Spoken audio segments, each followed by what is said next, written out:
Mesdames, Messieurs, chers collègues, nous avons le privilège d'ouvrir cette série de séminaires liés au cours en écoutant aujourd'hui Madame Vinciane Pirenne-Delforge qui va nous introduire à ce texte mystérieux duquel je tirais le titre de mon cours, à savoir ce passage de Pausanias retraduit d'une certaine manière par Claude Lévi-Strauss. Et évidemment, si le sujet n'est pas bien fondé, tout le reste, comme le géant au pied mou, va tomber. Donc il faut consolider le grund, le fondement de ce cours, et Madame Pirenne est absolument bien placée pour nous introduire à cet auteur très important de la Grèce classique. Elle enseigne professeure à l'Université de Liège. Elle enseigne tout le parcours multiple, varié, pluriel de la religion grecque. Elle a consacré des volumes à l'aphrodite grecque et d'autre part aussi à la périégèse de Pausanias, donc à cette description de la Grèce dont nous avons ici le livre 8, l'Arcadie, où se trouve le passage que j'ai évoqué. Mais dans une tradition qui est tout à fait spécifique d'une certaine pensée qui a ses racines en effet en Belgique, je pense notamment à Franz Cumont, Madame Pirenne a cette capacité de lier l'histoire de la religion grecque à l'histoire des mythes, à l'histoire sociale, à l'histoire aussi de l'imaginaire et de la production d'une morphée qui est devenue la nôtre après. Et je suis très heureux de saluer en elle quelqu'un qui a vraiment fait la continuité de deux grands maîtres, Franz Cumont, qui a donné ces cours célèbres qui sont devenus après la base de ces livres magnifiques, ici même au Collège de France au début du XXe siècle, et Jean-Pierre Vernant.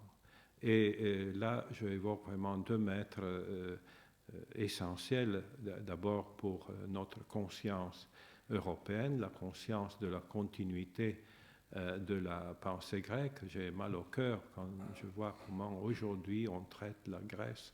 C'est vraiment quelque chose d'inimaginable, inimaginable. Nous devons tout. Notre pensée ne peut même pas exprimer une formule sans avoir recours à la tradition grecque. Mais d'autre part, il y a aussi dans cette pensée de Franz Cumont et de Jean-Pierre Vernant une disponibilité humaine, sociale, une générosité unique. Et alors, d'un côté, Franz Cumont a tout laissé à l'Accademia Belgica à Rome, parce que cette formule, Academia Belgica, ne l'obligeait pas de choisir entre le flamand et le français, et c'est là que nous publions régulièrement les volumes de cette tradition. Mais d'autre part, Madame Pirenne travaille également sur, je dirais, les conditions de la transmission historique. Et c'est ce qu'elle va nous présenter aujourd'hui. Nous ne sommes jamais dans un contexte où on a fait le vide absolu et total, on pique un mot et puis on le met, ou un objet, on le met sur table. Non, on est toujours dans une tradition, et ces nombreuses publications sont absolument extraordinaires. Nous avons du reste la certitude d'avoir quelqu'un qui est bien fondé dans cette géographie de Pausanias, parce qu'entre autres, elle a aussi publié le lexique des lieux de culte dans la périégèse de Pausanias, mais en même temps, il y a la conscience aussi de la transmission, réception et transmission, et donc comment les dieux sont reçus, comment ils sont représentés. Et par exemple, il y a quelque chose qui m'est très cher, la notion de populaire est-elle applicable au polythéisme grec? C'est quelque chose de très important.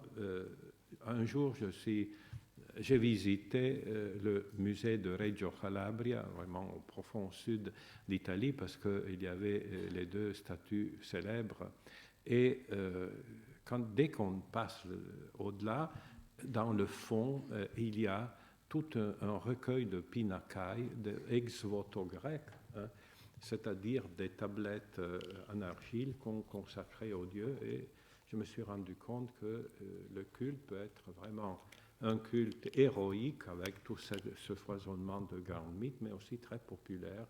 Donc, comme vous le voyez, on est vraiment au cœur, au carrefour presque, de toutes les traditions du sublime d'en haut et d'en bas de notre tradition. J'ai déjà trop parlé, mais pas assez pour illustrer les mérites de Madame Pirenne, que je remercie beaucoup d'avoir accepté d'inaugurer ce séminaire, afin de donner un fondement à mon cours, puisque là aussi, vous le verrez, il s'agit d'une aventure avec toutes sortes de problèmes de définition à partir déjà de la source grecque qu'elle va nous illustrer. Donc, je lui donne la parole et je la remercie infiniment.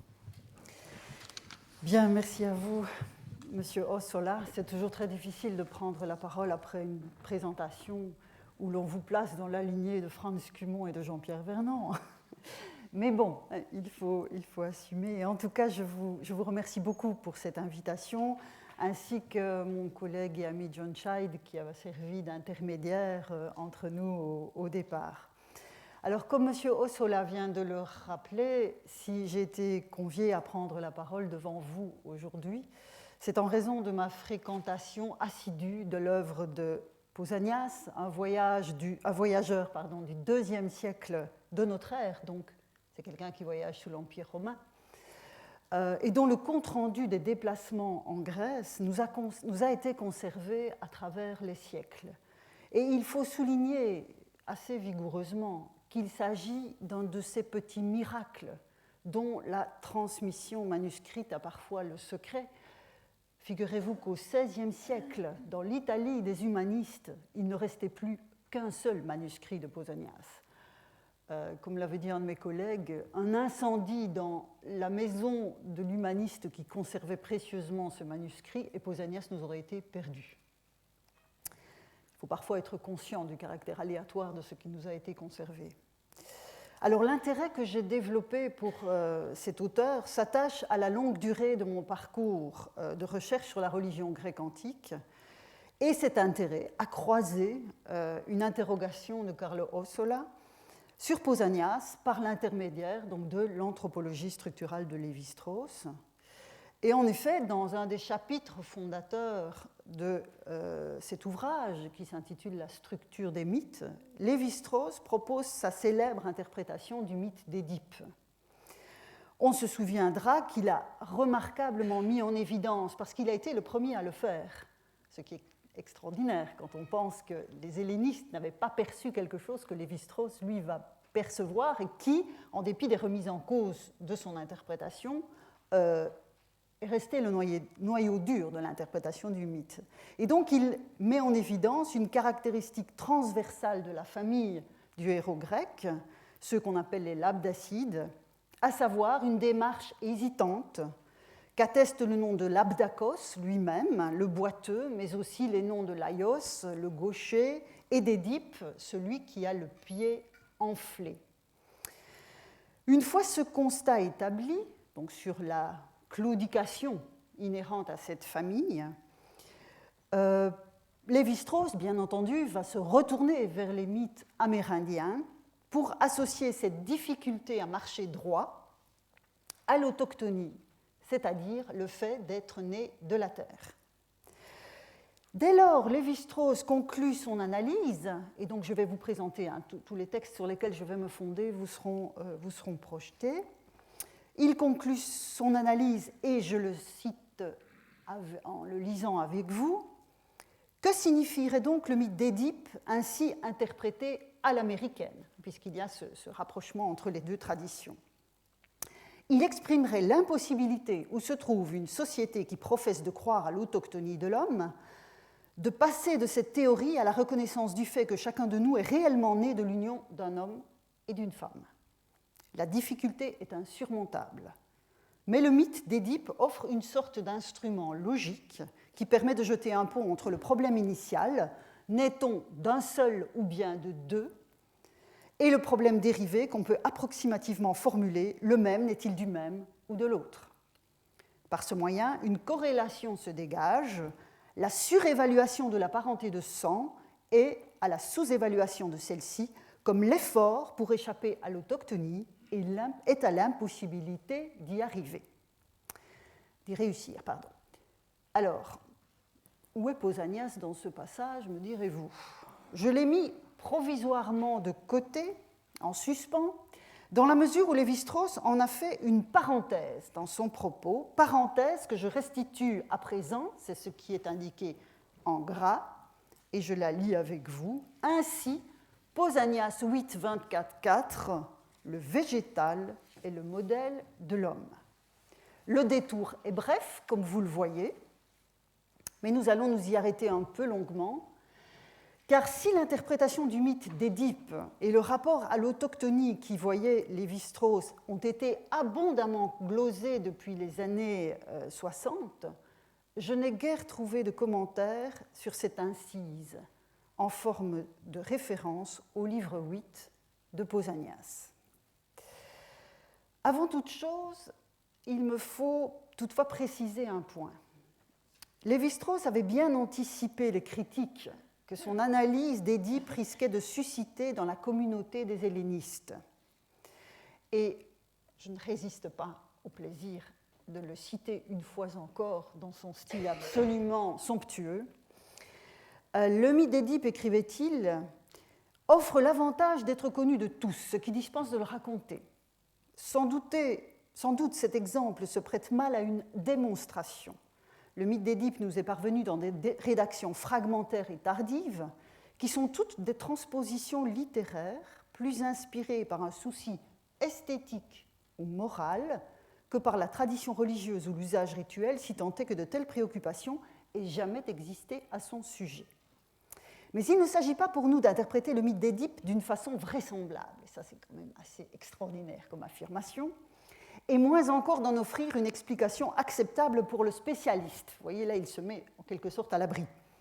Nous voulons simplement illustrer par ce moyen, et sans en tirer aucune conclusion en ce qui le concerne, une certaine technique, dont l'emploi n'est probablement pas légitime dans ce cas particulier en raison des incertitudes qui viennent d'être rappelées. Et il concluait sur cette phrase magnifique, la démonstration ne doit pas s'entendre au sens que le savant donne à ce terme, mais tout au plus le camelot, non pas pour obtenir un résultat, mais pour expliquer aussi rapidement que possible le fonctionnement de la petite machine qu'il essaye de vendre au badaud. Voilà, ce texte est très connu, mais je n'ai pas résisté au plaisir de vous le resoumettre, étant donné précisément que c'est dans cette réflexion que s'inscrit cette référence très lapidaire au livre 8 de Pausanias. Alors, de telles précautions oratoires concernaient Édipe et sa sombre histoire. Et comme l'a bien souligné Jean-Pierre Vernant dans l'article dont vous avez la référence sous les yeux, et dans d'autres, je n'ai pris qu'une partie, Lévi-Strauss n'a cessé d'y revenir en modifiant sa perspective initiale en lien avec l'autochtonie, pour mettre en évidence les relations profondes entre claudication, gaucherie, boiterie, toutes ces caractéristiques de la famille des Labdacides. Donc les relations profondes entre ce défaut, ce déficit, et la communication aux différents niveaux de la vie sociale. Donc dans dans l'exploitation ultérieure du mythe d'Édipe, Lévi-Strauss finalement met de côté le rapport à l'autochtonie pour favoriser bien davantage ce problème de communication. Et c'est dans cette voie que Vernant reprendra la problématique. Mais quoi qu'il en soit de cet infléchissement de la démonstration du camelot, comme il disait, c'est de la version de 1958 et donc de celle de l'anthropologie structurale que je repartirai, puisqu'en la circonstance, Édipe m'intéresse moins que la question de l'autochtonie et la référence à Pausanias, dont je vous propose tout d'abord d'analyser le contexte. Alors, je l'ai dit d'emblée, en marchant sur les traces de Pausanias, nous nous situons au IIe siècle de notre ère, sous les Antonins, en un temps de calme relatif dans l'Empire romain, qui permet notamment aux voyageurs érudits de se déplacer.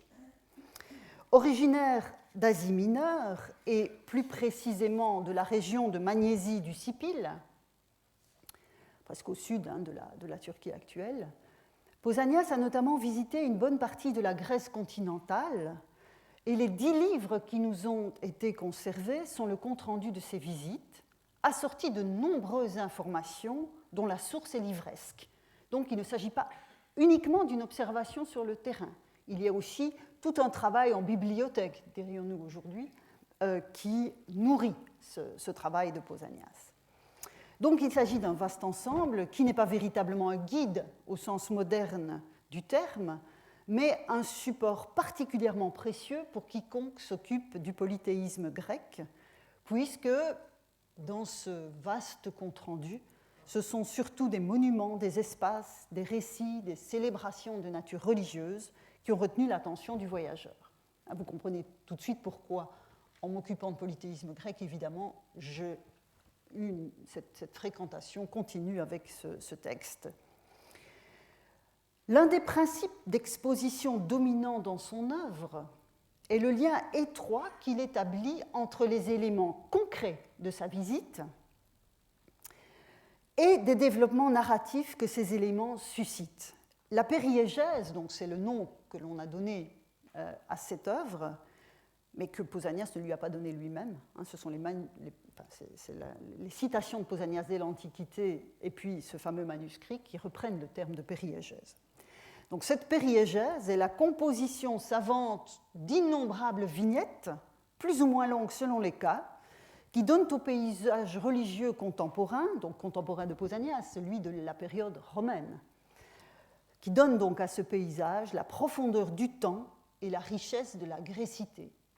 Dès le début du livre 1, Pausanias affichait clairement son intention de parcourir, et vous voyez le texte, Pantata Hellenica, c'est-à-dire tout ce qui est grec. Venons-en dès lors au livre 8 et au passage allusivement évoqué par Lévi-Strauss. Le livre dans son ensemble, et c'est celui que Carlo Ossola vous a montré, concerne l'Arcadie, c'est-à-dire la région centrale du Péloponnèse. Au chapitre 29, Pausanias passe le fleuve Alphée en mégalopolitide et mentionne, vous le voyez sur l'écran, une source intermittente appelée Olympias, près de laquelle jaillit du feu. Il rapporte alors une tradition locale, d'après les Arcadiens, cette tradition locale qui veut que la gigantomachie, le combat primordial des dieux contre les géants, ait eu lieu à cet endroit où l'on sacrifie, dit Pausanias. Pour ceux qui connaissent le grec, vous verrez que thuousin est à l'indicatif présent, à l'avant-dernière ligne du passage. Donc, il sacrifie, c'est-à-dire encore maintenant, à son époque, au IIe siècle de notre ère, aux éclairs, aux tempêtes et aux coups de tonnerre. Dans cette notice, on voit s'associer étroitement un paysage des débuts du monde, Olympias, le feu, la tradition de la gigantomachie qui s'y attache et un rituel toujours accompli de son temps. S'ouvre alors une vignette qui concerne les géants et qui accorde l'autorité à Homère, le référent par excellence. Il n'y a pas de géant dans l'Iliade, précise Pausanias. Je n'ai pas repris le texte parce qu'il était un peu long. Il n'y a pas de géant dans l'Iliade, dit Pausanias, puisqu'il a parlé de la gigantomachie, il explique.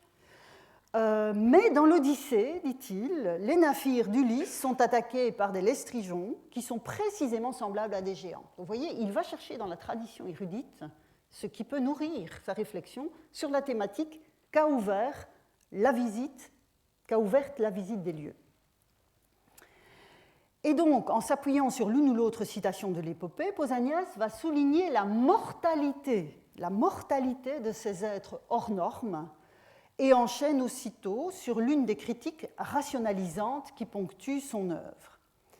Ainsi, il va stigmatiser les récits qui font des géants des êtres mi-hommes, mi-serpents. Donc il poursuit dans la description de cette notice. Donc, il n'y a pas de géants dans l'Iliade. Dans l'Odyssée, on en voit apparaître. D'autres traditions épiques montrent qu'ils sont mortels. Et puis surtout, n'allez pas imaginer que ce sont des figures avec la moitié du corps humain et l'autre moitié en forme de serpent. Ça relève du merveilleux. Pour lui, donc, c'est une absurdité, cette histoire de zoomorphisme, et il va dénoncer cette absurdité en avançant l'argument suivant. Et nous allons tout doucement arriver au passage qui nous intéresse. Donc, pour dénoncer l'absurdité, voici ce qu'il écrit. L'Oronte, le fleuve de Syrie, loin de couler toujours en terrain plat tout le long de son cours jusqu'à la mer, est entraîné vers une falaise escarpée d'où il est précipité vers le bas. Or, l'empereur des Romains voulut permettre aux bateaux de remonter depuis la mer jusqu'à la cité d'Antioche.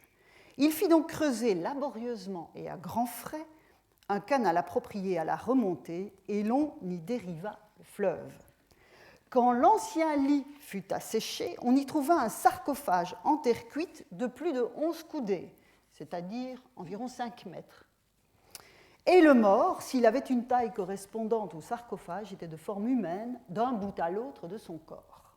Ce mort, le dieu de Claros, quand les Syriens vinrent consulter son oracle, déclara que c'était Orontes et qu'il appartenait à la race des Indiens. Et il enchaîne, s'il est vrai que le soleil, en échauffant la terre primitivement molle et gorgée d'humidité, a créé les premiers hommes, quel autre pays soupçonné d'avoir produit des hommes avant l'Inde ou d'en avoir enfanté de plus grands, quand de nos jours encore, elle nourrit des animaux sauvages qui se distinguent par l'imprévu de leur aspect et par leur taille. Et Pausanias passe ensuite à une autre localité. Cet exemple, donc cette remise en contexte, est typique de sa manière. Un lieu est l'occasion de rapporter une tradition locale et d'offrir une réflexion érudite, nourrie à la fois de traditions épiques, l'Iliade, l'Odyssée, mais aussi d'une érudition plus large, avec le sarcophage de l'Oronte, dont la découverte remonte vraisemblablement au règne de Tibère, soit un siècle plus tôt. Reprenons le texte systématiquement.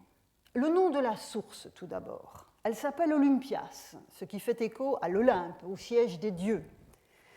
Quant au paysage lui-même, il renvoie à une tradition des débuts du cosmos, quand les forces primordiales s'affrontèrent jusqu'à la stabilisation du pouvoir de Zeus sur l'Olympe, précisément. C'est la théogonie d'Hésiode qui fait le plus clairement référence pour nous à ce type d'antagonisme cosmique en mettant en scène non pas les géants et les dieux dans le cas d'Hésiode, mais les dieux et les titans.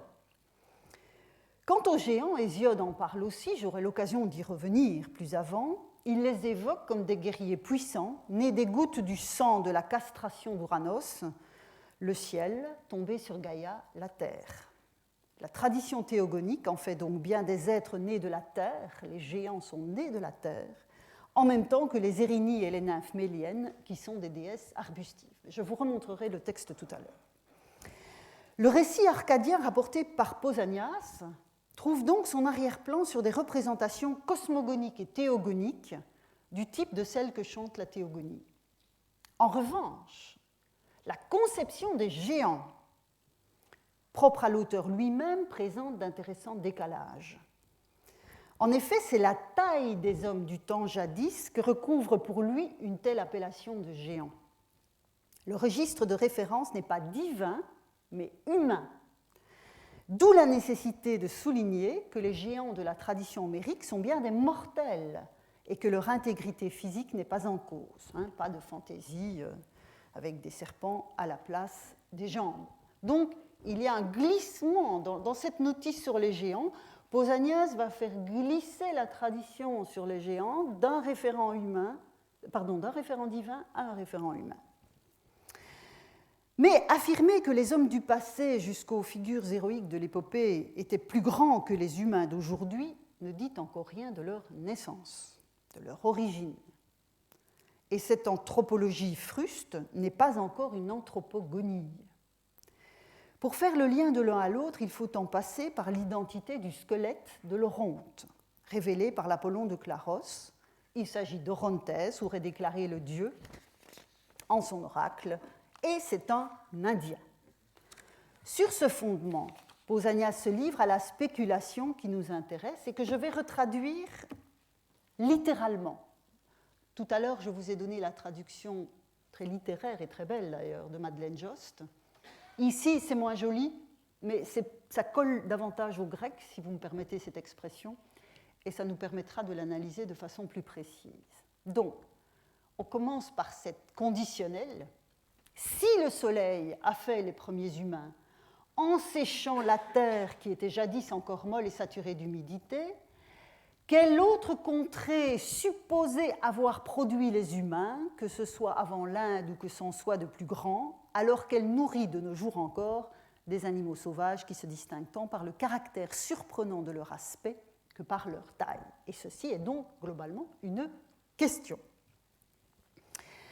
Les prémices du questionnement oratoire de Pausanias renvoient la prémisse, il y en a une, c'est le si, si le soleil a fait les premiers humains. La prémisse donc de ce questionnement oratoire renvoie très clairement, même avec des réserves implicites, à une tradition qui fait naître l'humanité de la Terre. Mais il y a plusieurs manières de naître de la Terre. Dans le cas présent, et Lévi-Strauss avait parfaitement raison en dépit de la concision de son expression, c'est la métaphore végétale qui prévaut. L'humanité serait sortie de la terre molle et humide, séchée par le soleil. Mais les choses ne sont pas si simples, parce que chez Pausanias, ce n'est jamais simple. En effet, 2 livres plus loin, dans le livre 10 sur la Béotie, enfin sur la Phocide, pardon, pas sur la Béotie, sur la Phocide, une autre tradition se fait jour. En effet, les habitants lui racontent qu'un ravin du coin, vous voyez donc le texte, vous avez le texte sous les yeux, je le paraphrase, un ravin du coin contient des pierres couleur d'argile sablonneuse qui exhalent une odeur de chair humaine. Il s'agirait des restes du matériau avec lequel Prométhée a façonné l'humanité. Vous voyez, elles ont la couleur de la glaise. Elles ont même, à ce qu'ils disent, donc manifestement ils se fondent uniquement sur ce qui lui a été rapporté, une odeur très proche de celle de la chair humaine, etc. Ils prétendent, vous avez, c'est vraiment l'accumulation des notations de du récit rapporté. Donc, certes, à propos du cadavre de l'Oronte, on a un référent végétal, les humains qui sortent de la terre comme des plantes. Ici, on a clairement un référent artisanal. Comme l'avait bien remarqué Nicole Laureau, qui a beaucoup travaillé sur l'autochtonie des Athéniens, le fait que l'homme provienne de la terre est dans le savoir partagé des Grecs, et je la cite, une sorte de degré zéro du mythe, rarement développé pour lui-même, plus souvent évoqué en une allusion, voire sous-entendu. Et toute la tradition grecque atteste, fût-ce indirectement, qu'il est 2 manières distinctes pour l'humain de se rapporter originellement à la terre, soit il en est sorti comme une plante, en diverses modalités, soit il en fut pétri, modelé par un artisan divin. Je ne m'attarderai que très peu sur le modelage. Certes, la tradition est ancienne, et vous connaissez ce passage de l'œuvre d'Hésiode, qui, à défaut d'une anthropogonie proprement dite, associe la première fille à marier du cosmos à un modelage. Cet épisode, donc bien connu de la création de Pandora, c'est l'épisode donc bien connu de la création de Pandora, répondant à l'injonction de Zeus, à qui Prométhée avait volé le feu, le dieu Héphaïstos mêlait de la glaise et de l'eau pour créer ce que le poète appelle un kalon kakon, un beau mâle, et par cette figure d'irrésistible mariée, puisque Pandora c'est une mariée, se définissait le féminin et le masculin, mais l'humanité comme telle était déjà là sans que l'on sache très bien d'où elle venait. Donc dans la théogonie et dans les travaux et les jours, donc dans l'œuvre d'Hésiode, on a cette situation où les hommes sont là, on ne sait pas d'où ils viennent, mais la femme va être créée, va être modelée. C'est ce thème que Phidias, le sculpteur Phidias, sculptera sur le socle de sa monumentale statue d'Athéna Parthénos, fabriquée pour les Athéniens en or et en ivoire. Alors, aucune des copies romaines qui nous sont parvenues n'a conservé le souvenir de ce socle, mais par bonheur, notre ami Pausanias l'a décrit, et il l'a décrit ainsi. Sur la base de la statue se trouve sculptée en relief la naissance de Pandora. Hésiode et d'autres poètes ont raconté dans leurs vers que cette même Pandora aurait été la première femme. Avant sa naissance, il n'y avait pas encore de jante féminine. On ignore malheureusement tout de la manière dont était représentée la scène, hormis le fait qu'une vingtaine de dieux assistaient à l'événement. Ça, c'est Pline, l'Ancien, qui nous le dit. Mais les termes utilisés par Pausanias sont significatifs, vous avez le texte sous les yeux, de la distinction genrée qu'il accorde à cet épisode. Il n'y avait pas de femme avant Pandora. On a beaucoup discuté de cela dans la bibliographie sur le sujet. Mais quand on lit Pausanias, un auteur qui est encore en prise avec la culture dont il parle, on voit que de son point de vue, Pandora est vraiment la première femme au sens strict. Donc je continue brièvement dans le registre du modelage. Prométhée, on l'a vu à propos de Panopée et Amphocide, Prométhée pourra être considéré comme le créateur de l'espèce humaine, mais cette représentation assez générique que Platon avait reprise à son compte dans le Protagoras n'aura jamais la même faveur que le modèle végétal sur lequel je vais me pencher. Je vous livre un exemple d'iconographie de ce modelage de l'humanité par Prométhée. Ici, c'est un relief en marbre qui date du IIIe siècle de notre ère. J'aurais pu aussi vous montrer quelques intailles qui reprennent le thème à la fin de la période hellénistique, mais surtout à la période romaine. On voit bien que c'est un motif qui s'est répandu surtout aux époques plus récentes. Et donc vous avez là le dieu qui modèle un homme, et selon les critères iconographiques, l'homme est toujours plus petit que les dieux, donc ce ne sont pas des enfants, ce sont bien des hommes. Le dieu est en train de modeler un homme. Ceux qui ont déjà été fabriqués se retournent vers la déesse Athéna, qui leur confie, vous voyez, une sorte d'oiseau, qui est une manière de dire qu'elle leur donne la vie, qu'elle les pourvoit d'un principe d'animation. Donc, le modelage, mais que je laisse de côté pour me concentrer sur le modèle végétal. Mais avant de m'engager résolument dans cette voie, il me faut encore souligner une caractéristique fondamentale du discours grec sur l'origine des humains. Et cette caractéristique, on peut l'apercevoir de façon lumineuse dans la construction même de l'œuvre de Pausanias, qui m'a jusqu'ici servi de fil rouge, et qui sera évidemment le fil rouge de tout mon exposé. La périégèse est de fait un remarquable miroir de ce que fut la Grèce antique.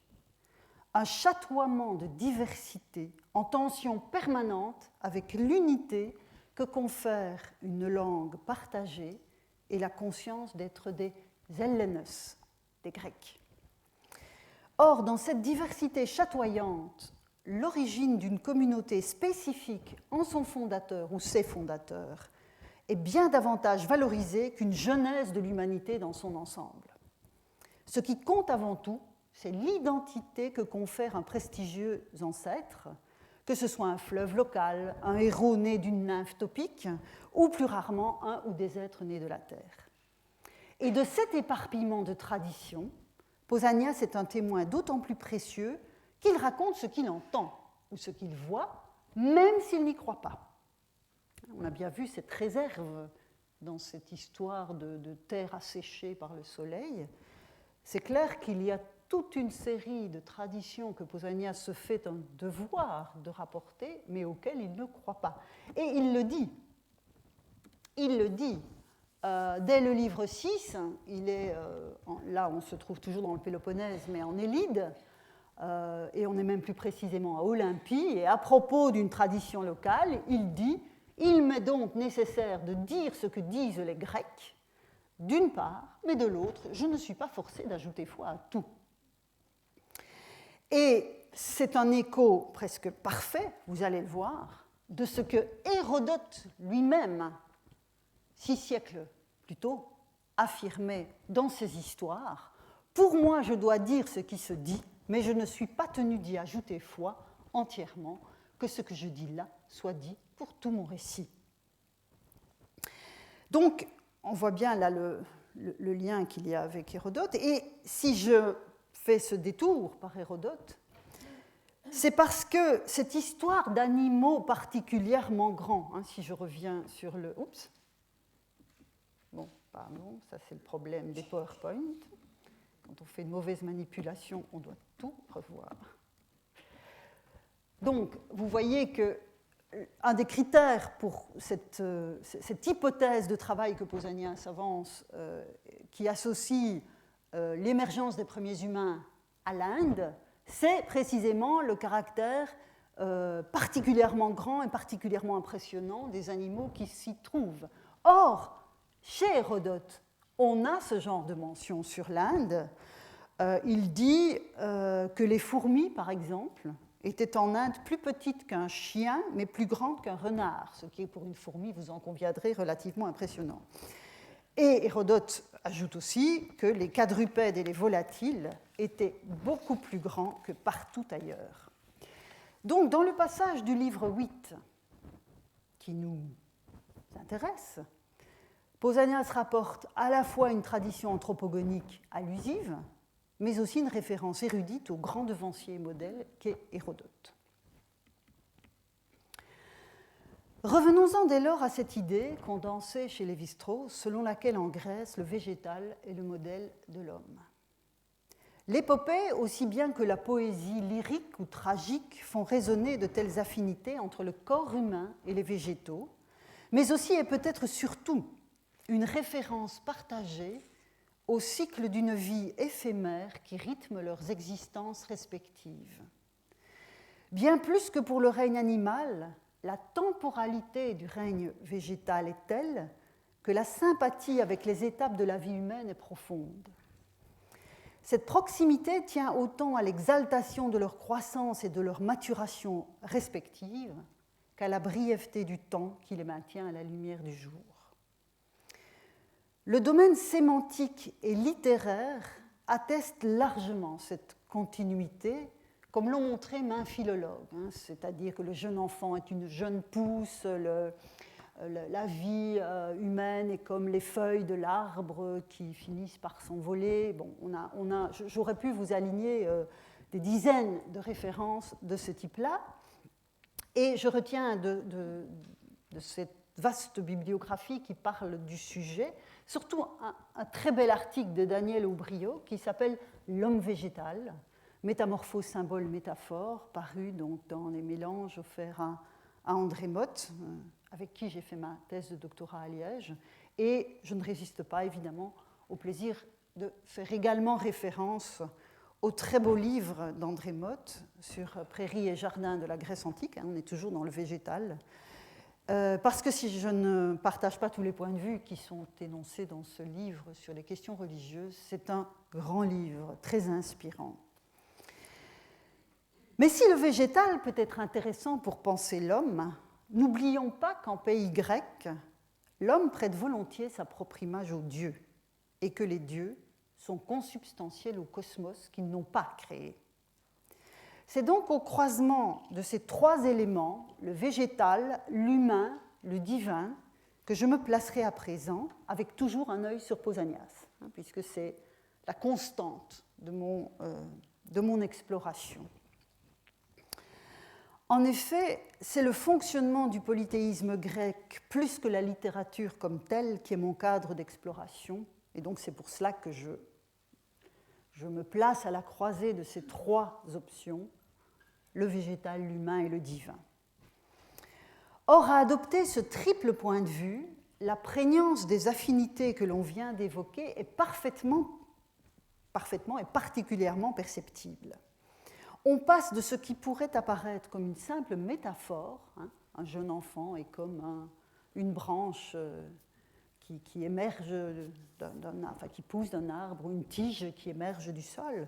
Donc on passe de ce qui pourrait apparaître comme une simple métaphore à une véritable représentation du monde, fût-ce à l'échelle d'une seule cité pour les raisons que j'ai évoquées tout à l'heure. Le premier dossier que je souhaite aborder est un dossier athénien. Il s'agit d'une problématique à laquelle je reviens de façon régulière depuis très longtemps et que fait particulièrement résonner la réflexion menée avec vous aujourd'hui sur cet homme végétal. L'arrière-plan est bien connu depuis les travaux de Nicole Laureau sur l'autochtonie athénienne que j'évoquais tout à l'heure, mais aussi ceux de Pierre Brulé sur la fille d'Athènes, et aussi, je tiens à le souligner, les livres et les études parfois piquants de Marcel de Tienne sur l'autochtonie et le français raciné, dont vous avez sans doute, sinon lu les livres, au moins entendu parler. La représentation de ces origines par la cité d'Athènes s'est progressivement cristallisée autour de l'idée que les premiers de ces rois étaient nés de la terre. Donc on revient au cœur de notre propos. La figure charnière de cette tradition est celle d'Érichtonios, né du sperme d'Héphaïstos répandu sur le sol alors qu'il tentait de violer sa sœur, la déesse Athéna. Au terme d'une gestation nécessaire, Gaïa, la terre, mais pas n'importe quelle terre, la terre athénienne, fait naître un nouveau-né mâle qui est confié à Athéna, c'estÉrichtonios. J'attire déjà votre attention sur le fait que s'il y a bien autochtonie au sens où il y a naissance de la terre elle-même, c'est ça le sens de autochtone en grec, c'est de la terre elle-même. Il y a deux acteurs genrés qui sont partie prenante dans le processus. La terre n'enfante pas seule, puisque c'est le sperme du dieu qui la féconde, dans un même schéma que les géants d'Hésiode dont j'ai parlé tout à l'heure et qu'avait fait naître la terre, en quelque sorte ensemencée par le sang d'Ouranos. Et je reviendrai sur ce point qui est parfois négligé dans la lecture moderne de l'autochtonie. On parle de la naissance de la terre, mais quand on regarde les récits de près, les choses sont plus complexes. Dans les traditions narratives athéniennes, le petitÉrichtonios, donc que la terre a en quelque sorte donné à Athéna, est remis par celle-ci aux trois filles de Kékrops, le roi du moment, que les récits et les images présentent parfois comme un être double, mi-homme, mi-serpent. Et vous avez ici une très belle coupe attique du peintre de Codros, donc de la deuxième moitié du 5e siècle avant notre ère, où on voit très clairement la terre, qui est bien identifiée du fait qu'elle est encore à moitié enfoncé dans la ligne de sol, qui présente l'enfant à Athéna, avec à côté cet être mi-humain, mi-serpent. Et vous voyez pourquoi Pausanias, tout à l'heure, s'insurgeait contre ce type de représentation, parce que ces représentations, elles existent. Et j'attire votre attention aussi, par parenthèse, sur cette image, et j'aurais pu vous en montrer d'autres dans la même lignée, sur l'apparence de la déesse Athéna en cette circonstance. Donc, elle a la lance, elle a l'égide, donc cette sorte de bouclier auréolé de serpent, mais elle n'a pas de casque. Elle n'a pas de casque, et elle a donc cette espèce de cuirasse, mais elle n'a pas de bouclier, justement. Et donc, elle a, je dirais, une apparence davantage maternelle dans cette iconographie de la naissance d'Érichtonios que sur l'ensemble d'autres vases où elle n'a pas ce rôle. Donc c'est intéressant de voir que même pour cette divinité dont on dit qu'elle est vierge, guerrière, rétive au mariage, etc., il y a une connotation maternelle dans l'iconographie à partir du moment où il y a cet accueil de l'enfantÉrichtonios. Bon, je referme la parenthèse iconographique. Et donc, l'enfant est confié à Athéna, qui, à son tour, le confie aux filles de Kékrops, donc le roi à queue de serpent, avec interdiction. Donc l'enfant est enfermé dans un coffret, et Athéna interdit aux trois filles d'ouvrir le coffret. Inutile de vous dire qu'elles s'empressent de l'ouvrir, que ce qu'elles y voient les épouvante, et qu'elles se jettent du haut de l'acropole. Deux d'entre elles, en tout cas. Ces trois filles, les textes les nomment Agloros, Pandrose et Hersé. Alors, si je dois traduire, Agloros, c'est celle qui donne de l'eau claire.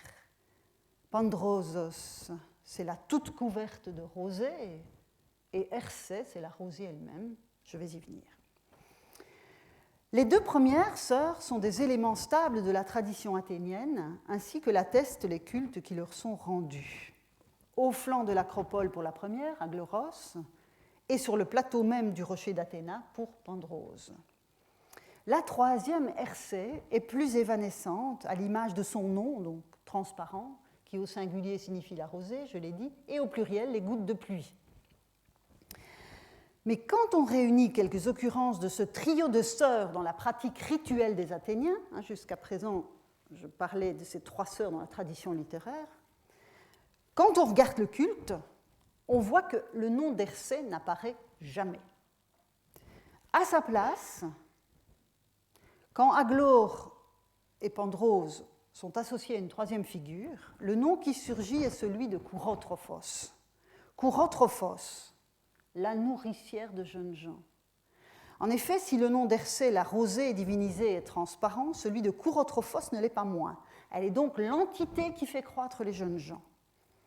J'ai pu montrer naguère que cette divinité, Kourotrophos, était une entité autonome et ne se réduisait pas à une simple épiclèse de la terre, de Déméter, voire d'Athéna elle-même. Kourotrophos, c'est une sorte d'instrument de la croissance, un instrument du processus de la croissance dont bon nombre de divinités grecques peuvent prendre en charge l'un ou l'autre aspect. Or, pour notre propos d'aujourd'hui, il est très significatif de constater que les traditions narratives font de la divine rosée l'équivalent que je pourrais qualifier de structural de la Kourotrophos rituellement honorée par les Athéniens. Avançons davantage encore dans ce dossier athénien en nous appuyant sur le témoignage de Pausanias. Et cette fois, nous allons au livre 9. Au livre 9, nous sommes en Béotie. On voyage beaucoup avec lui. Et en Béotie, il visite la cité d'Orchomène où les Carites sont particulièrement honorés. Donc, là encore, même processus qu'habituellement. Il arrive dans un endroit, il parle des différents lieux, des différents monuments, des différents bâtiments, et il accroche à chacun de ces réalia une notice, plus ou moins longue selon les cas.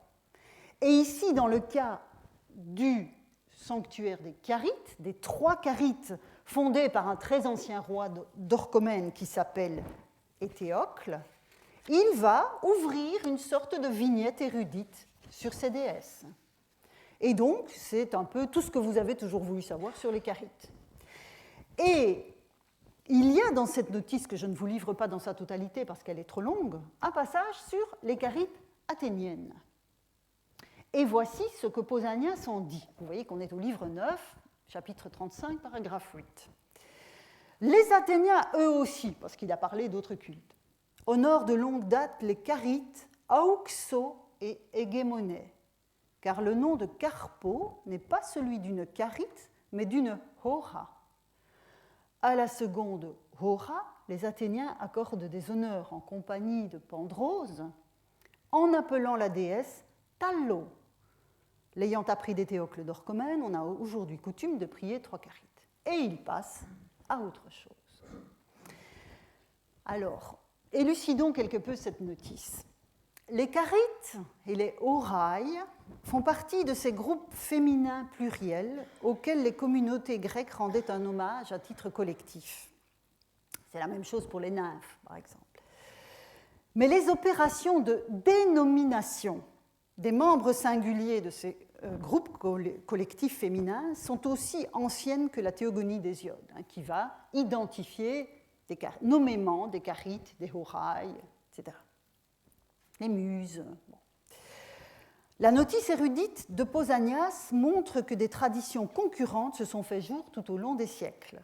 Il déduit de ces lectures que si les Athéniens en auraient trois Carites sous le nom d'Auxo, qui évoque la croissance, c'est ça que signifie Auxo, je crois, Hégémonée, qui signifie la conductrice, et Tallo, qui renvoie à la luxuriance, Cette situation était le résultat d'une évolution du nombre de charites de 2 à 3 dans la cité athénienne. C'est de cela qu'il parle. En fait, c'est ça qui l'intéresse ici. C'est pourquoi, à un certain moment, 2 et pourquoi maintenant 3. Dans son raisonnement sur le nombre, dont l'exactitude m'importe peu ici, Tallo, la luxuriance, était originellement l'une des horai, qui étaient elles aussi au nombre de 2 et non de 3. Donc vous avez ce jeu sur le nombre, sur le nom, sur le rapport aux charites ou sur le rapport aux horai. Alors les charites sont les déesses incorporant la charis. Ce sont des déesses au nom transparent. Une notion complexe qui mêle des références à la beauté, à la grâce, au charme, à la faveur, mais aussi à la réciprocité de l'échange. Quant aux horai, elles ne sont pas les heures. Vous remarquez que je n'ai pas traduit hora par heure ici, parce que je trouve que ça ne rend pas justice à la complexité du terme qui désigne les circonstances favorables à l'épanouissement de toute chose. Alors c'est intraduisible évidemment. Vous ne pouvez pas dans une traduction mettre les déesses favorables à l'épanouissement de toute chose ou circonstances favorables, c'est intraduisible. Donc c'est pour ça que j'ai préféré garder le mot grec hora. L'identification des composantes de ces groupements génériques est un exercice de polythéisme dont les Grecs étaient friands. L'objectif était de circonscrire plus précisément ce que la notion collective recelait comme particularité sur le plan des représentations, mais aussi et peut-être surtout sur le plan de l'efficacité rituelle. Parce qu'il ne faut jamais oublier que ces divinités étaient honorées dans des cultes concrets. Bien, j'en reviens au texte de Pausanias.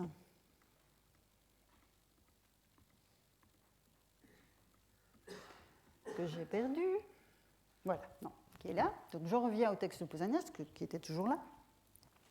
Et à l'indication incidente que les Athéniens honoraient Pandrose en compagnie de Tallo. C'est évidemment pour ça que je vous produis ce texte. C'est parce que je vous ai parlé de Pandrose dans son association à Agloros, et puis avec cette RC Kourotrophos qui mêle une référence à la rosée, à la fécondité de l'humidité, et la Kourotrophos, la nourricière de jeunes gens.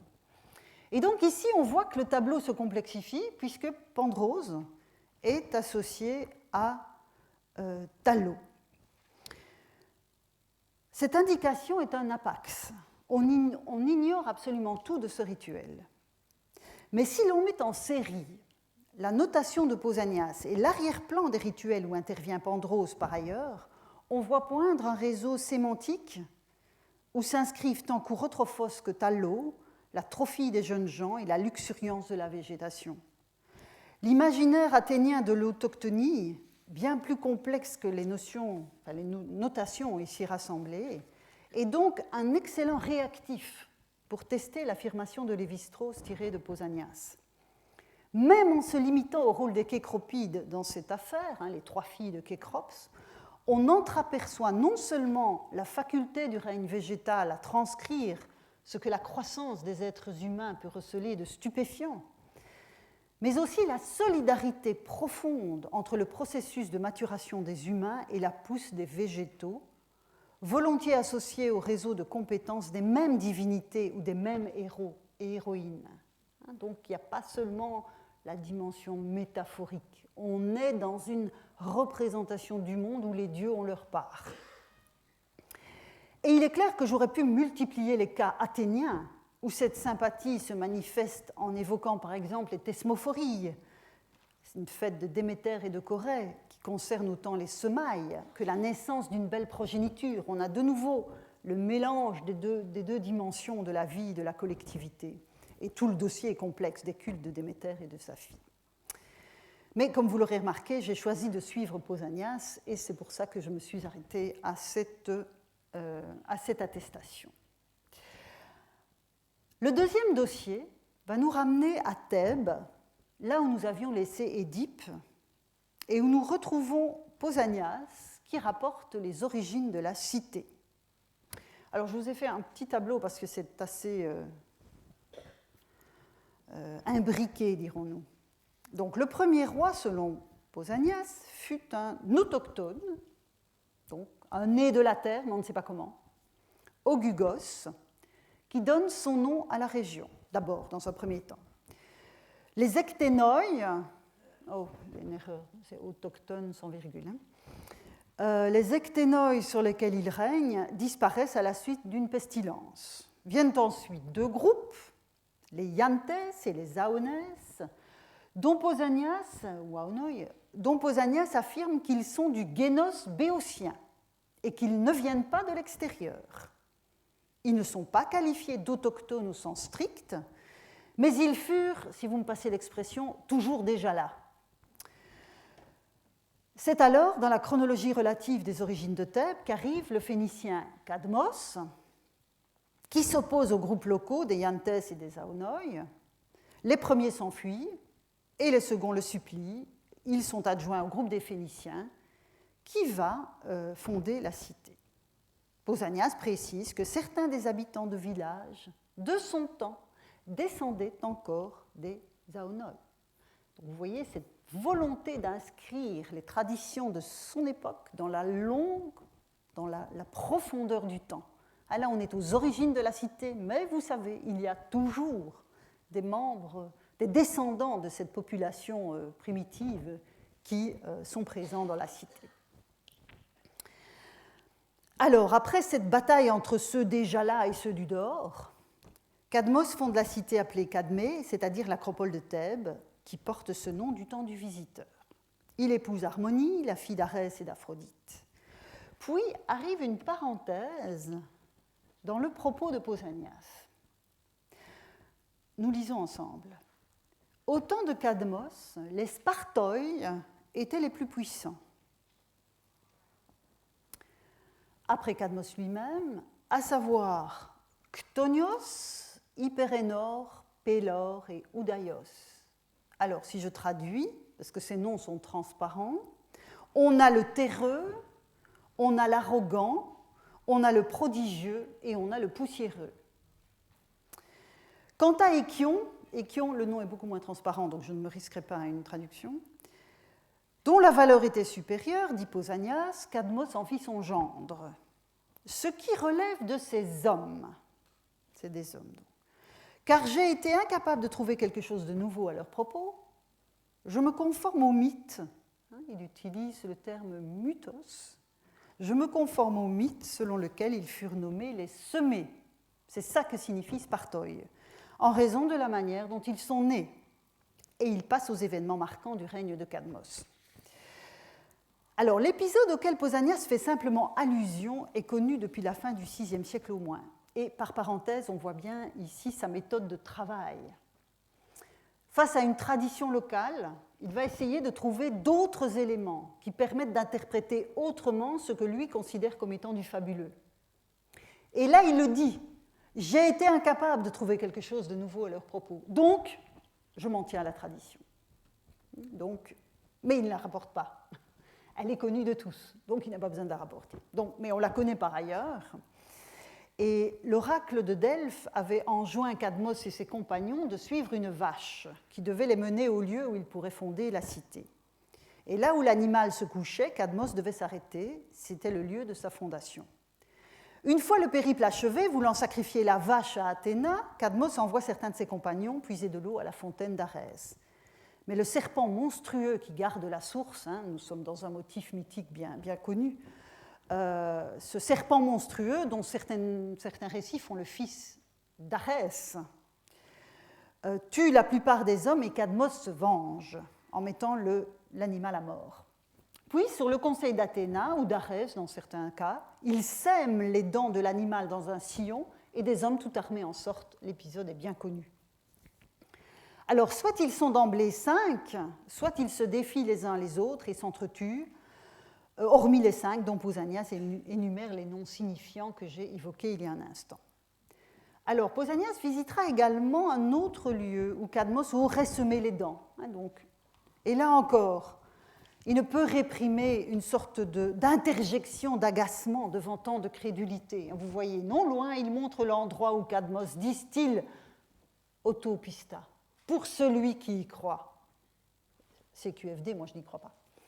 ayant semé les dents du serpent qu'il avait tué à la fontaine, de ses dents la terre fit émerger des hommes. Donc là, il explicite légèrement ce qu'il avait laissé dans l'implicite peu avant, parce qu'il est à l'endroit où la chose est censée s'être passée. Et on voit bien cet ancrage concret des récits dans le paysage. Alors, cette fois, la fécondation de la terre n'est pas le fait de la semence d'un dieu, comme à Athènes, mais c'est la conséquence du geste de l'agriculteur qui creuse un sillon et y dissimule les semences. Un tel motif n'est pas sans évoquer le récit de la naissance des géants dans la Théogonie d'Hésiode. Je vous avais dit que nous allions y revenir et nous y voilà.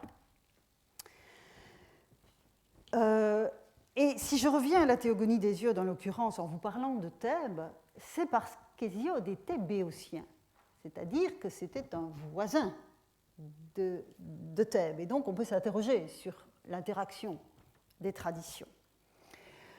Alors les géants, des personnages surpuissants, émergent de l'acte sanglant qui émascule Ouranos, en même temps que les Érinnies, vous voyez sur le texte, les puissantes Érinnies, les divinités qui vengeront désormais l'atteinte aux parents, les nymphes méliennes, ces divinités des frênes. Or les frênes étaient les arbres qui servaient à fabriquer les lances, donc ce ne sont pas des nymphes ordinaires. C'est le sang du ciel qui féconde la terre, mais selon un processus violent qui détermine le profil fonctionnel des entités à venir. C'est clair que l'acte qui préside à la naissance de ces êtres détermine le profil de ces êtres. Les guerriers hubristiques de Thèbes, du moins dans la version qui les voit s'entretuer, naissent aussi de semailles monstrueuses et s'inscrivent dans un même registre sous les auspices d'Arès, le dieu de la fureur guerrière. Tout se passe comme si, à l'échelle de la cité de Thèbes, dont on a vu les traditions, se rejouait une scène des débuts du monde par un effet de miroir avec les origines du cosmos lui-même. De la même manière qu'en Arcadie, tout à l'heure, nous avons vu une sorte de mise en scène des débuts du monde à l'endroit que visitait Pausanias, avec la source Olympias, le feu, la tradition de la gigantomachie. À Thèbes aussi, cette semaille et cette naissance de guerriers surpuissants et monstrueux a quelque chose de cet enracinement dans les origines du monde. Et cette hypothèse se renforce quand on constate que l'histoire d'une certaine Mélia, donc les nymphes méliennes, ici c'est une nymphe qui s'appelle Mélia, le frêne, cette nymphe Mélia surgit sous la plume de Pausanias alors qu'il vient de parler précisément de la fontaine d'Arès, en précisant qu'un serpent ayant été institué gardien de la source avait été institué gardien de la source par le dieu. Alors, il ne va plus reparler des semées et des spartoi à cette occasion, mais on voit bien que le tissu mythique de la cité, des origines de la cité, est inscrit dans le paysage local, du moins au moment où Pausanias visite la cité. Il ne faut jamais oublier qu'avec Pausanias, nous sommes au IIe siècle de notre ère. Donc là, à partir du moment où on a des attestations de ce qu'il raconte précédemment, on peut faire le lien, mais parfois, on n'est pas nécessairement autorisé à faire le lien. Je reste sur cette Mélia. Cette Mélia, dont Pausanias fait la mère du fleuve thébain Isménos, est sa sœur dans l'hymne à Délos de Callimaque. Et ce passage, je n'ai pas résisté au plaisir de quitter brièvement Pausanias pour aller chez Callimaque, parce qu'il parle de cette Mélia qui tremble pour son arbre. Donc c'est une nymphe, et vous le voyez, une nymphe du sol, nymphe autochtone mélier, la nymphe née du sol. Elle tremble pour son arbre, rapporte le poète alexandrin, devant la colère d'Héra à l'égard de Léto, qui cherche en vain un lieu pour accoucher. Vous connaissez l'histoire, dans cet hymne à Délos, Callimaque reprend la tradition connue depuis l'hymne homérique à Apollon, où la déesse Léto, enceinte des œuvres de Zeus, est pourchassée par Héra, qui menace tous les lieux où elle veut accoucher des pires représailles. Et c'est dans ce contexte qu'apparaît ce passage. Prenant manifestement les armes de Zeus, Héra foudroie les terroirs où Léto vient se réfugier. Même les fleuves s'enfuient, nous dit le poète, comme l'Isménos. Et Callimaque poursuit, et c'est le passage que je vous ai mis sous les yeux. Ébranlée du coup, la nymphe du sol, Mélia, quitta le cœur de ses compagnes, et la pâleur envahit ses joues quand elle vit trembler les arbres, chevelure de l'Hélicon, la montagne du lieu. angoissé pour le chêne dont les jours sont siens. Muse, ô mes déesses, dites-le, est-ce véridique que les chênes soient nés au même jour que les nymphes? Les nymphes sont en joie quand l'eau du ciel fait grandir les chênes, les nymphes sont en deuil quand les chênes n'ont plus leur feuillage. Et le mot que j'ai traduit par chêne, c'est drus. C'est drus, alors c'est le chêne, dans bon nombre de textes, dans un certain nombre d'autres, c'est volontiers aussi un générique pour l'arbre. Mais en l'occurrence, à l'époque de Callimaque, c'est plus souvent le chêne, donc c'est pour ça que j'ai choisi cette traduction, mais je reviendrai sur le nom sur le terme de drus en grec. Donc, certes, le texte ne parle pas de frêne, mais le nom même de Méliès fait référence aux frênes. Et le poète fait écho à la tradition de l'identité entre les arbres et les nymphes qui partagent une même longévité et semblable mortalité. Et si ce passage m'intéresse ici, dans notre propos général, c'est parce que les géants, comme Pausanias les interprète à propos du cadavre de l'Oronte, et les nymphes autochtones, sont ainsi conçus comme des intermédiaires, des sortes de chaînons entre les dieux immortels et les humains mortels. Mais les manières dont ces maillons relient les différents moments de la cosmogonie et font le pont entre le temps des dieux et le temps des hommes, des humains pleinement humains, c'est-à-dire des hommes et des femmes, ces modalités restent la plupart du temps implicites. On a des géants, on a des nymphes, et puis on a les hommes. Ces deux cheminements, dans une partie des traditions athéniennes et thébaines, montrent que la fécondation de la Terre est un processus à géométrie variable, quand il s'agit d'en faire naître des humains. Si le modèle sous-jacent est bien celui des végétaux sortant du sol, on voit que les traditions narratives ont complexifié le schéma. Dès que l'on dépasse le constat allusif et un peu mécaniquement répété qu'un peuple est autochtone ou qu'un fondateur est autochtone. Parce que chez Pausanias, je pourrais là encore vous aligner toute une série de références où il évoque simplement en passant, quand il raconte l'histoire d'une cité où il arrive, le fondateur éponyme était un autochtone et il passe à autre chose. Donc c'est une sorte un peu de pétition de principe, si vous voulez, l'autochtonie de ces communautés. Que ce soit pour Athènes ou dans les représentations qui concernent Thèbes dont on vient de parler, et Athènes et Thèbes, c'est en général les cités dont les modernes répètent à l'envi qu'elles célèbrent leur autochtonie, le processus que les mythes travaillent et retravaillent encore n'est pas celui de la terre humide asséchée par le soleil, dont les hommes seraient un jour sortis, quoi qu'en ait dit Pausanias. Il s'agit à chaque fois, dans le cas d'Athènes et de Thèbes, d'une intervention des dieux qui contribue à l'identité spécifique de la cité concernée. Et sous des formes diverses, l'acte qui préside à cette émergence mélange déjà du féminin et du masculin, mais il n'est pas encore humain. La terre est une entité féminine qui, dans le cas d'Athènes, est ensemencée par un dieu, et dans le cas de Thèbes, par les dents du serpent d'Arès. Une dernière tradition narrative est à convoquer ici pour mémoire.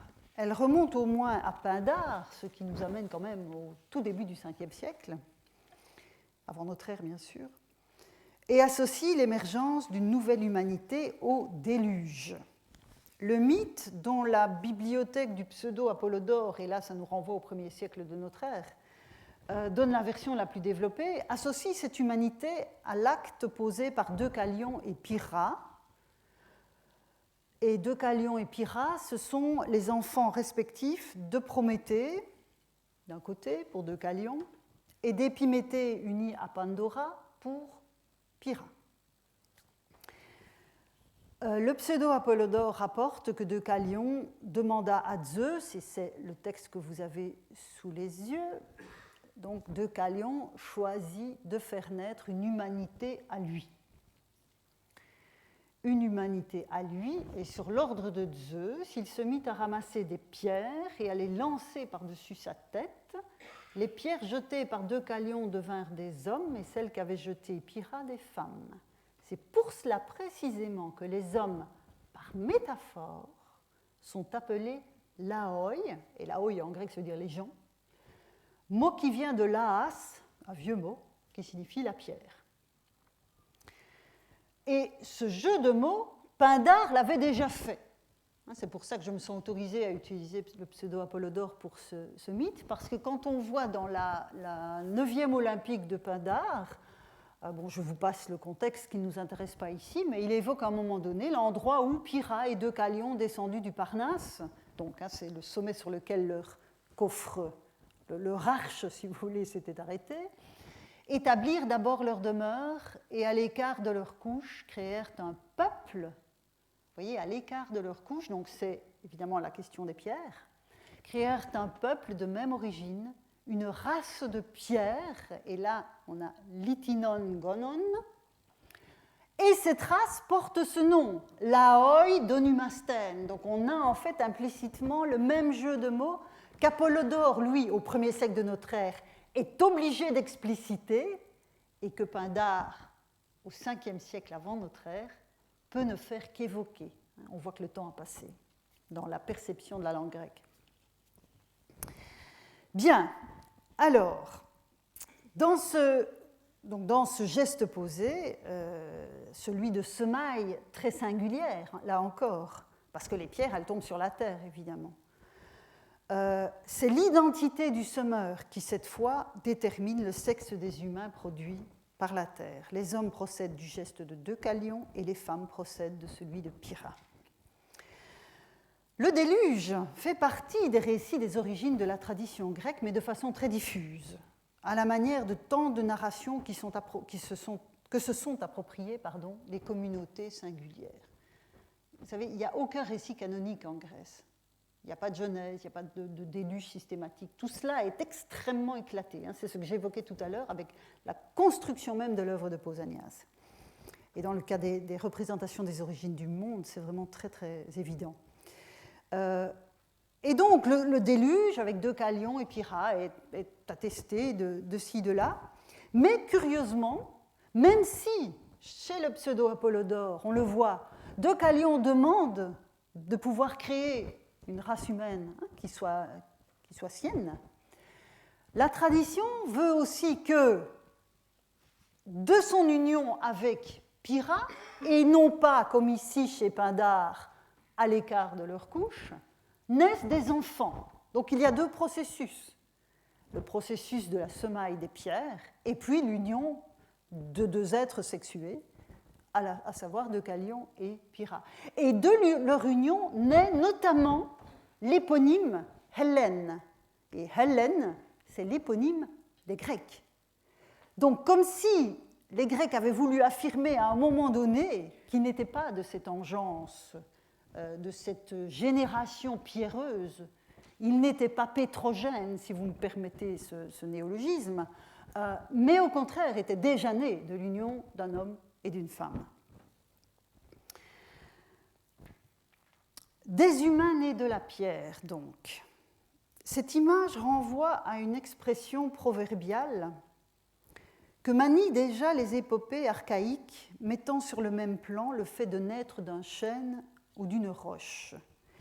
C'est ce que Pénélope demande à Ulysse qu'elle ne reconnaît pas.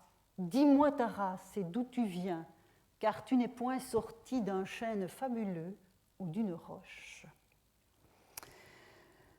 C'est aussi ce qu'évoque Socrate, et la citation est explicite dans l'apologie que lui écrit Platon. « Moi aussi j'ai des proches, car, comme le dit Homère, je n'ai pas poussé d'un chêne ni d'une roche, mais bien d'êtres humains. » Alors, j'ai traduit Pétra, le terme Pétra, Pétra, que vous avez ici, même chose chez Homère, Pétré. Je l'ai traduit par roche, alors que dans la plupart des traductions, c'est le chêne et le rocher. Le problème, c'est que le rocher est masculin, tandis que Pétra est féminin. Et donc, la roche, de ce point de vue, rend davantage la nuance féminine de la matière. Le problème, et ça c'est vraiment un problème de traduction, c'est qu'on a à nouveau le mot drus, dont je vous ai parlé tout à l'heure, pour désigner l'arbre. Et donc la traduction qui revient partout, c'est le chêne. Mais le problème, c'est que même le chêne, en grec, drus est un mot féminin.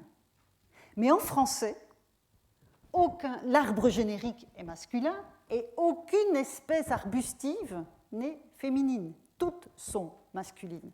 Donc c'est difficile, voire impossible, de rendre cette nuance de l'expression de l'arbre et de la roche dans toute son acception féminine en français.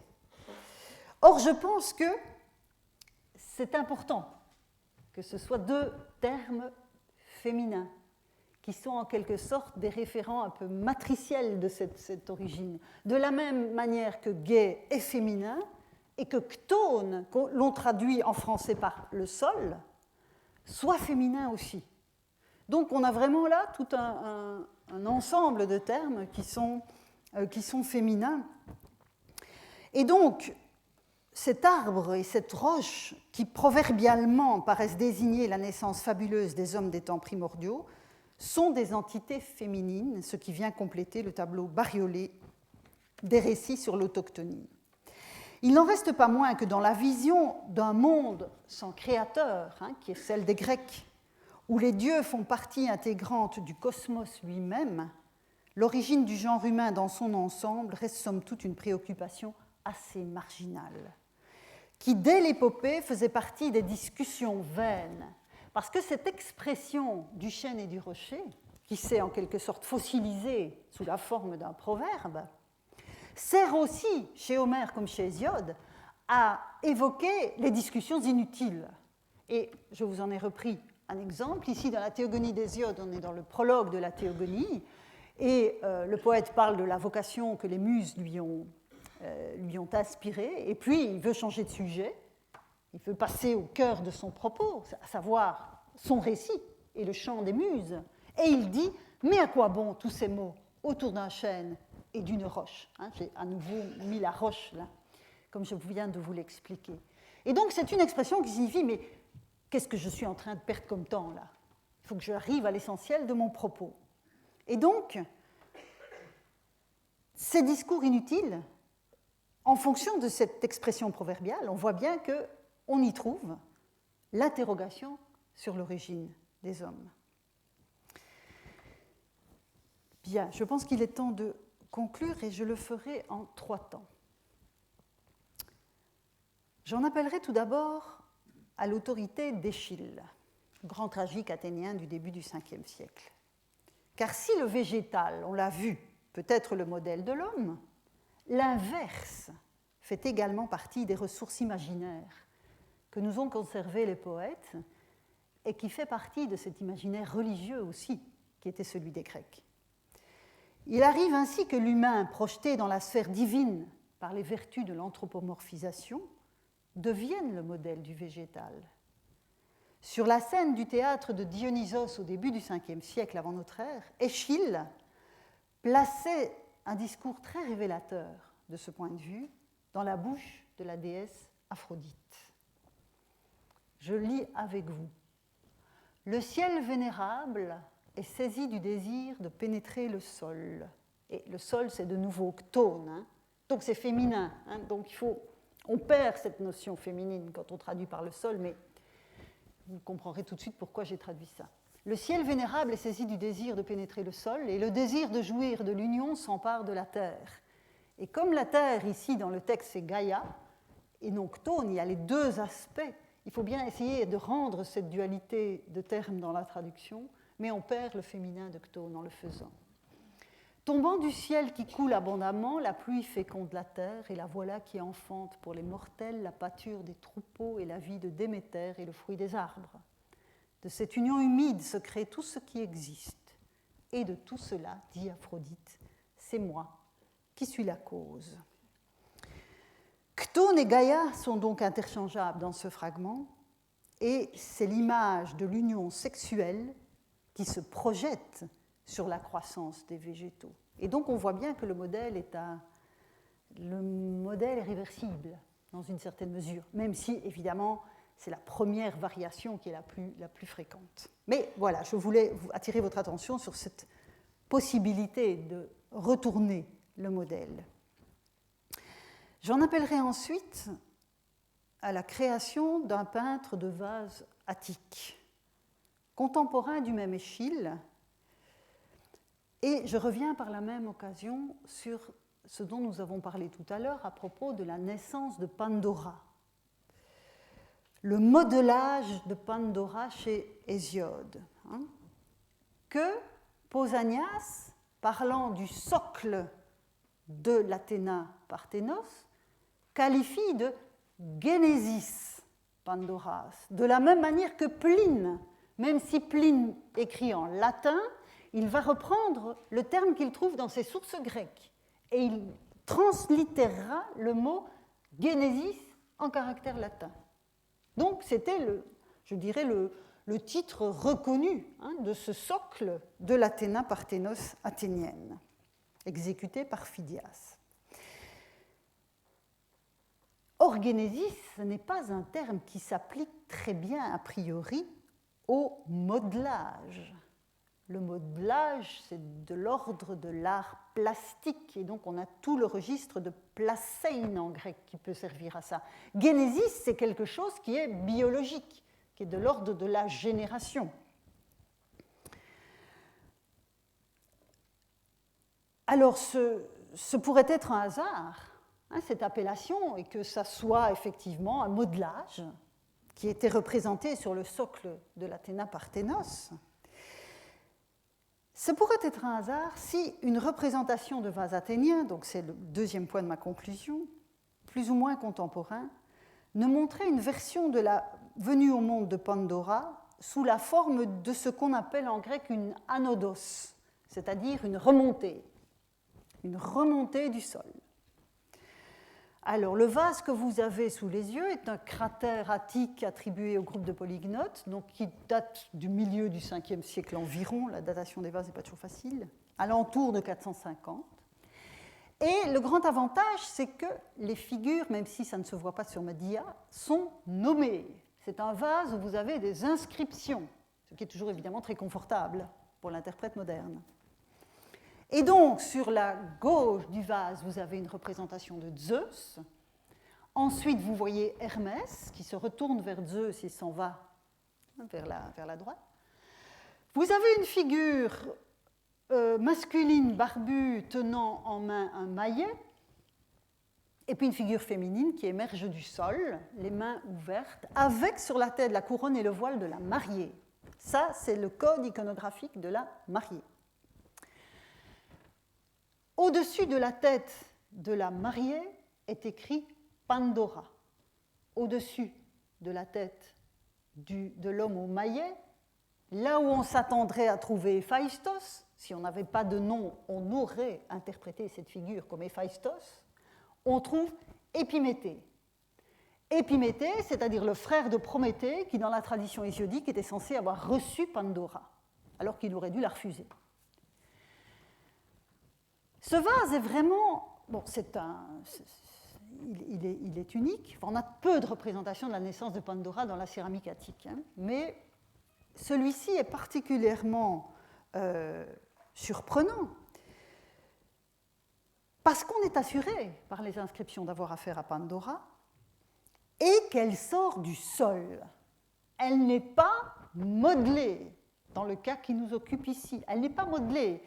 Le peintre a adopté le motif iconographique de l'anodos, c'est-à-dire donc de cette remontée du sol, et le maillet que Épiméthée a en main, on le trouve sur d'autres vases de ce type de représentation d'anodoi, dans les mains de satyres qui ont frappé le sol comme pour réveiller l'entité qui doit en sortir. Donc, c'est un modèle assurément végétal qui prévaut dans cette image. Et le fait que la naissance de Pandora, la plus artificieuse des figures humaines dans toute la tradition grecque, elle est cette espèce de mannequin, cette poupée de terre. Enfin, on peut multiplier les expressions qui ont déjà été utilisées pour désigner cette figure modelée. Le fait qu'à Athènes, au milieu du 5e siècle, un peintre, alors je n'ose pas dire Phidias par ailleurs, puisque, hormis le terme Génésis, je n'ai aucun indice pour identifier ce qui était sur la base de l'Athéna Parthénos de Phidias. Mais en tout cas, ce peintre a épousé les formes de l'anodos et donc de l'imaginaire végétal pour faire naître une figure qui est parmi les plus artificielles de toute la tradition grecque. Cela montre incontestablement l'efficacité du motif végétal, notamment dans l'imaginaire athénien de l'autochtonie à la période classique. Enfin, troisième point de ma conclusion, je reviens évidemment sur Pausanias, dont nous sommes partis. Je terminerai donc par cet ultime retour sur Pausanias et la citation qu'en fit Lévi-Strauss. Alors, pour Pausanias, cette affaire de naissance de l'humain, s'il est vrai que le soleil, etc., semble bien relever de ce que Homère et Hésiode qualifiaient de discours vain autour du chêne et de la roche.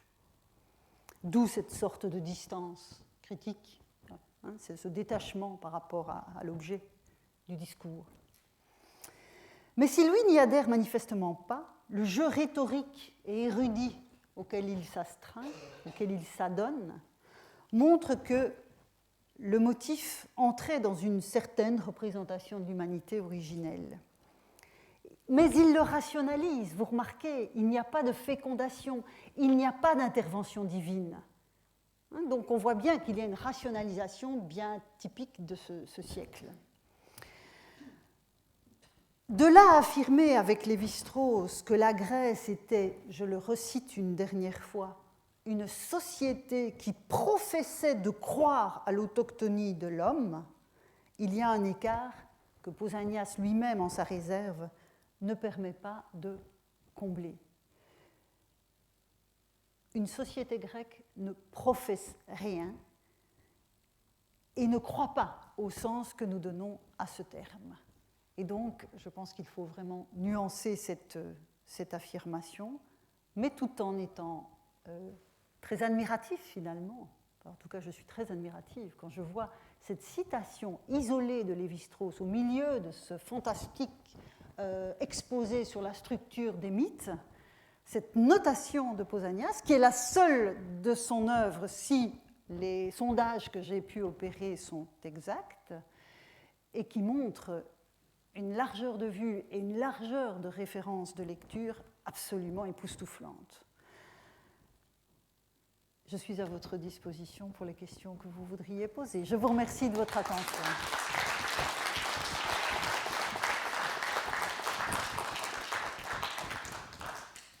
Nous remercions vivement Madame Vinciane Pirenne pour cet exposé si riche, si étoffé, qui a tout remis en cause. J'ai vu que plusieurs d'entre vous et moi-même, nous avons rempli nos cahiers de notes. Et en effet, voilà, notre origine devient plurielle. Moi, j'aurais bien aimé un cours autochtone qui surgit de ces racines mêmes, mais non, vous le voyez, nous avons plusieurs traditions. Enfin, vous avez montré qu'il y a plusieurs traditions. Il y a la naissance de la pierre, et là, il y a des auteurs très importants qui la manifestent, aussi bien des historiens, des mythographes, des poètes. Et d'autre part, il y a aussi ce modèle végétal auquel vous avez à la fin reconduit également Pandora. Donc on est face vraiment à deux modèles extrêmement importants, la naissance de la pierre, la naissance sous la forme d'un végétal. Et vous avez conclu, et ça c'est quelque chose qu'il faut évidemment discuter, en disant que Lévi-Strauss a eu cette ruse d'homme de méthode, de tirer d'un contexte extrêmement flou, ou en tout cas pluriel, une affirmation bien bien, je dirais, bien déclarée, bien affichée, c'est-à-dire une société qui professe de croire, et vous avez conclu, mais les Grecs ne professaient pas cette hypothèse. Donc, nous sommes en plein, vraiment, discussion d'une tradition. Vous voyez donc que j'ai fondé mon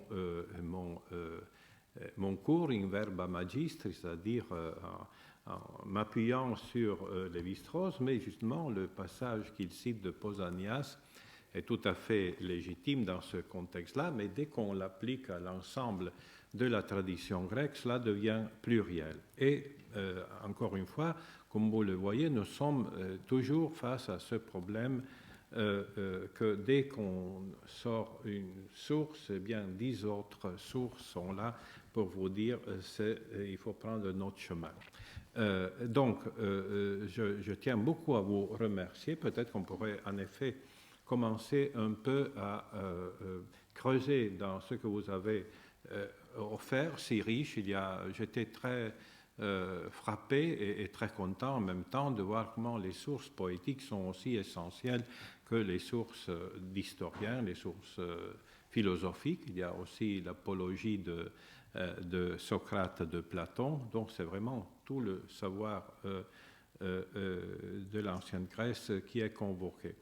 J'aurais peut-être une question pour commencer, mais après je laisse la parole aux auditeurs. À votre avis, vous l'avez présenté d'une manière très riche, est-ce que il y a égalité? Vous avez présenté la version d'Athènes quant à l'autochtonie, puis bien sûr la tradition de Thèbes, les Spartoi également. Est-ce qu'à votre avis, en généralisant, il y aurait donc la possibilité d'imaginer que chaque grande ville, donc chaque grande tradition de la Grèce, fabrique à un moment donné sa version de l'autochtonie, ou c'est juste axé sur Athènes et Thèbes? Quand on lit Pausanias du début à la fin, ce que j'ai fait, on voit bien que c'est une tradition que se sont appropriés beaucoup d'endroits, mais ils ne l'ont pas élaborée de la manière dont Athènes et Thèbes l'ont élaborée. Mais il y a aussi des cités qui revendiquaient de n'être pas autochtones. Les Spartiates, parce que les Spartoi, c'est à Thèbes, hein, ce sont les semés, c'est un jeu de mots là.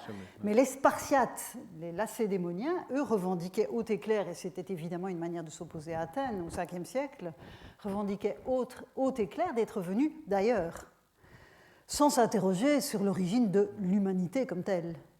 Donc eux avaient une posture par rapport à leur territoire qui était aux antipodes de celle des Athéniens ou des Thébains. Au contraire, ils étaient venus d'ailleurs. C'était ceux qui n'étaient pas toujours déjà là. Ils venaient d'ailleurs. Et encore une autre question de détail, mais juste pour avoir un tableau précis, au moins pour ce qui me concerne. À un moment, vous avez cité donc cette nymphe Mélia qui se proclame, enfin, qui est proclamée dans le texte poétique qui nous la présente comme autochtone. C'est elle-même qui se présente comme autochtone. C'est Callimaque qui l'a dit autochtone. Oui, Callimaque qui la présente tout comme à fait. autochtone. Est-ce qu'il y a d'autres cas de nymphes ou d'autres dieux de médiation qui se présentent eux-mêmes, c'est-à-dire sont présentés par l'écrivain comme autochtones? Parce que là, ça fait partie, en effet, d'un... Donc, ce serait un lieu de médiation. Oui, mais disons que dans le cas des nymphes arbustives, elles sont autochtones parce qu'elles sont liées à un arbre. Donc, forcément, elles sont enracinées au sens strict. Maintenant, un être autochtone, paradoxalement, peut être un fleuve, parce qu'il est là, il est du territoire. Et donc, on a ce jeu chez Pausanias, on voit bien que la moindre bourgade, à un certain moment, a voulu se donner une sorte de généalogie prestigieuse en remontant au début du temps et en montrant qu'ils étaient là dès l'origine. Et donc, je crois que c'est devenu un peu, c'est ce que je disais tout à l'heure, c'est devenu un peu automatique, cette autochtonisation de l'origine des communautés. Sauf, encore une fois, dans certains cas où où il était clairement revendiqué qu'on venait d'ailleurs. Mais quand le schéma est celui d'une nymphe ou d'un fleuve, on voit bien que l'idée, c'est d'ancrer dans le territoire. Et même pour les Spartiates, il y a beaucoup d'ambiguïté, parce qu'ils sont dits être venus d'ailleurs, mais quand on lit Pausanias, à propos des origines de Sparte, donc au IIe siècle de notre ère, toute une série de rois et d'anciennes figures sont des toponymes. Donc on voit bien qu'il y a aussi la tentation de se rattacher au territoire, même quand on se dit venu d'ailleurs. Et là, il y a un jeu érudit sur les toponymes qui est très intéressant. D'abord, je vous remercie beaucoup. J'aurais d'autres questions, mais je préfère, pour l'instant, laisser la parole donc à l'assistance et puis peut-être revenir sur une question d'histoire de l'historiographie, mais j'attendrai quelques instants.